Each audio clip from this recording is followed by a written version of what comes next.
बिजली के बंटवारे को लेकर केंद्र सरकार नई नीति लाने पर विचार कर रही है। इसके तहत मौजूदा विक्रेता केंद्र और वॉलंटियर पूल आधारित बिजली बंटवारे की व्यवस्था को खत्म करके केंद्रीकृत नीति अपनाई जा सकती है।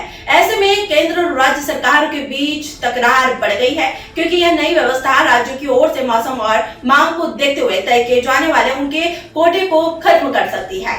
वहीं केंद्र सरकार व्यवस्था पूरे भारत के लिए लाने पर विचार कर रही है।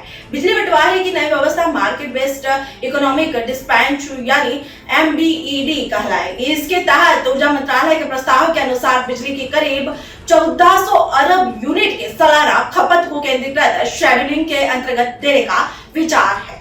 अभी बिजली अधिनियम 2003 के तहत विकेंद्रीकृत मॉडल अपनाया जा रहा है।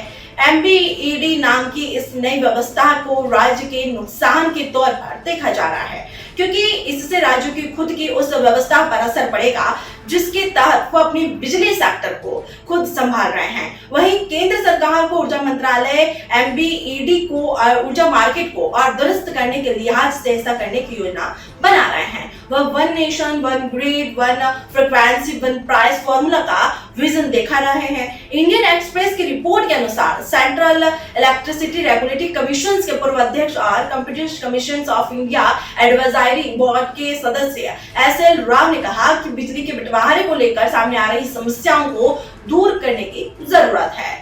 SL राव ने कहा कि प्रस्तावित MBED मौजूदा संवैधानिक प्रावधान, मौजूदा विधायी संरचना और बाजार संरचना के खिलाफ है। उनका कहना है कि इस प्रस्ताव में ओवरऑल ग्रिड मैनेजमेंट को देखते हुए कई चुनौतियां हैं, जबकि इसमें राज्यों की स्वामित्व पर भी असर पड़ेगा। वहीं केंद्र सरकार का कहना है कि शेड्यूलिंग का राज्यों को मौजूदा मॉडल उच्च गुणवत्ता से कम है।